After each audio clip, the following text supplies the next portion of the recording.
Hey guys, Karen Holbrook here. I am doing a little bit of power cooking. My friend Bridget talked about power cooking earlier, and I did a little power cooking today myself, and I did chicken in the multi-cooker, but I did the sous vide method. So tonight I'm taking what I did with my chicken and I'm going to do my first meal, which is the stir fry. So I'm doing a chicken stir fry and I'm doing a little bit of a healthier take on it. So you can make these switches as you want and do what you want with it.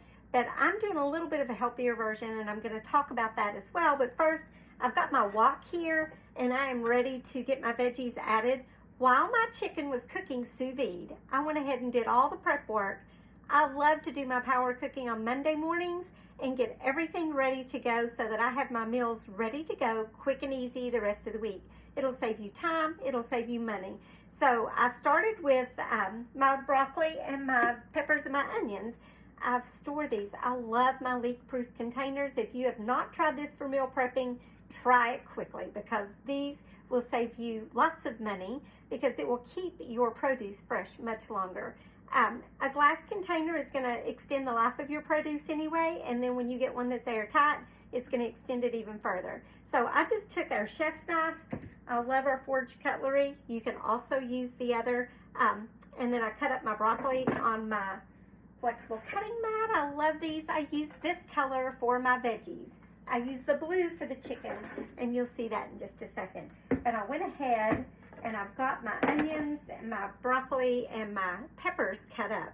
I used the knife to do the broccoli, and then I just got the quick slice out and used it for the peppers and onions, and I'll show you that. I love this, the oil and vinegar dispenser. If you squeeze it and give it one squeeze, that's just going to give you a tablespoon of olive oil. Told you I'm trying to do things healthier, so I want to measure exactly what I'm putting in my body. So I want to go ahead and get this started while I finish up telling you, because let me set that right there out of the way. So I'm going to heat that just a little bit, and I went ahead and stored it all in the same container because it's all going in here to cook anyway. So now I'm just going to put that right in here, saute up my veggies a little bit, let those start while I tell you about the rest of the prep. You can do frozen broccoli if you want. You can do peppers. You can do the whole stir-fry kit if you want. But if you're really looking for ways to save money, I like to do the fresh broccoli. It goes a lot longer. And the fresh peppers, it makes your budget last a lot longer because it is way cheaper to do it that way. But you can see, I'll let you see how pretty this looks. There's my stir-fry, working on that. So I'm just going to get this started and let that be cooking as I tell you exactly what I did. So the first thing I did when I sous vide is I love to use my closing cut. Just a little another budget saving tip. I love to, let me turn this up just a little bit so you can see my face. I love to use my closing cut and my chef's knife. Now you can get the closing cut by itself or you can get it as a set.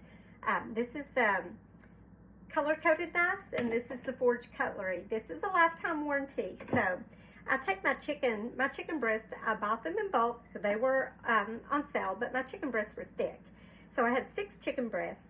I took my closing cut and I just butterflied those in the closing cut. Just put it in here, to put the knife through it, and then I had 12 chicken breasts instead. So that's just another money-saving tip to help you.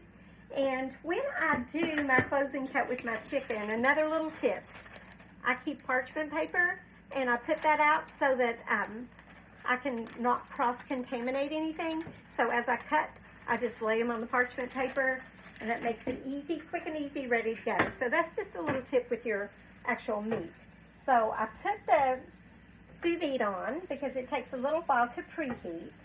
And while that was preheating, I went ahead and cut the chicken and prepped it and got it ready to go. I did use our silicone reusable pouches, and I'll show you those just because I like to use those. They store longer. I put mine in serving sizes that I'm going to need each night. I can freeze that if I want, or I can just put it in the fridge and use it. So I'm going to kind of step back here, see if you can see this. I do have our tongs somewhere. Here they are. I like to use our tongs, and just a little tip too. One of the things that I like to use as I'm getting out my chicken, just to keep the water from running off of it, I like to get our insulated serving bowl. These are great. They we've got the hands-free lid that you can put right there, and then our tongs, and I just pull these out. So you can see I've got like 3 chicken breasts to a bag. I prefer this size. This is the medium-sized bags, just because that is the perfect serving size for my family. So, and then I used one of the bigger ones, just because I used all that I had there. And then what do I have here? It is Bridget's chicken. So, we are power cooking chicken this week. So here's my chicken. No, I didn't really cook it. I just stuck it in there for you. Thought that would be fun. But there's my chicken. And now I've got all of my servings out here. And I can just let that drain into that bowl. The water dripping off the bottom. Now I'm going to leave the broth in there because I might need the broth. So for what I'm doing tonight, I'll drain off for tonight.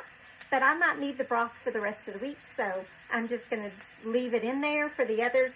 If I had known what I was fixing for the rest of the week and prepped it, I would have gone ahead and seasoned it as well. But I didn't, because I'm going to season tonight's with what I'm doing tonight. And then I can do that each night. So I'll put these in the fridge. I'll just pull out what I need each night. I'll leave it come to room temperature while I'm getting everything else ready. Throw it in my cast iron or in my wok. If I want to chop it up, I can do that. That'll just give it a little bit of a caramelized look. But I'm going to pull 1 pack out. And you can see the juice in there. Now, I don't need the juice for this, so I'm going to be draining that off.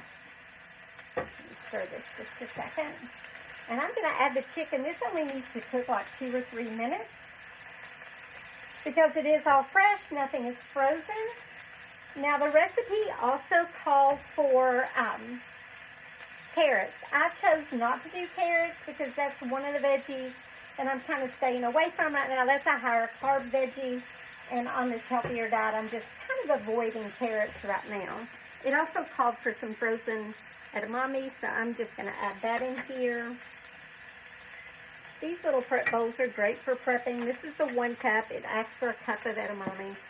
You can just store it, put it in here, put it in the fridge, and pull it out when you're ready. So I've got all that ready. I'm just going to let this cook. I have the chicken now in this little bag. I've drained it off. Just going to take the tongs and pull it out. And I'll be ready to chop it up and put it in my meat, in my veggies when it's ready to go. So, what else did I do to prep? I cut up all the veggies. I mixed up the dressing that goes, the little marinade that goes with it. So let me tell you what I did for it. I love to use those silicone measuring cups because it does have the lid. You can whisk right in it and you can measure. So it took 1 tablespoon of the garlic oil. It took 3 tablespoons of the Asian seasoning. I only used about 1.5 tablespoons just because it's a little strong. Took a 1/3 cup of soy sauce. Now when I do soy sauce, instead I use the coconut aminos, just a little healthier version. And it took a 1/3 cup of that, 3 tablespoons of cornstarch, and 3 cloves of garlic. I used our garlic press. Love this garlic press. If you haven't seen this, you can put the cloves in. You don't have to get the skin off. It'll take it off for you. You can use the brush to scrape it in here. And then this brush also helps you clean it. And it stores right on there for easy storage so you don't lose the brush if you're like me and get things put away. So I did use that. Also, if you were to accidentally get a little garlic on your fingers, you can rub it on here and it takes the smell away. So I did that. I also used our scoop loop to get the peppers, the seeds out of the peppers before I cut that up. Just a little mini whisk, and I got the marinade ready to go. So I'm going to whisk it back up because I've had it sitting here. I kind of kept the lid on that and put it here. And the veggies are ready to go. I'm just going to cut this chicken up, add it, and then I've got one more thing I did to prepare. So I'm going to use my salad choppers, pull those out, to chop up this meat. This is perfect to chop it up. I love to prep on our flexible cutting mats as well because it's really easy just to carry that over and put it into the pan or whatever you want to put it in. So I'm just chopping this up a little bit. I could also use my knife if I wanted to on here, if I wanted to cube it, or, you know, I'm just going to chop it, shred it up a little. The sous vide does make the most tender meat ever, so it's really nice and tender. Juicy, not dry at all.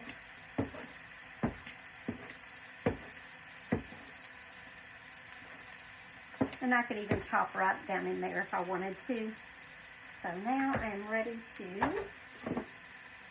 here's the chicken. I'm just going to drop it right down in there. Oops. Pop some on the sides. And let's see, I'm going to stir that up a little bit in here.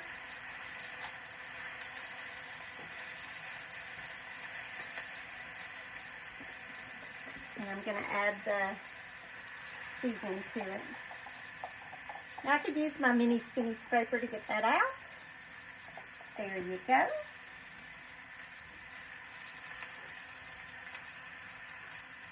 And now the final step is I have some riced cauliflower that I have in our micro cookers. I love these. Already cooked, ready to go. So I'm just going to put a scoop of that on there and put this on top. And dinner is served. So that is the chicken stir fry. So thank you for watching.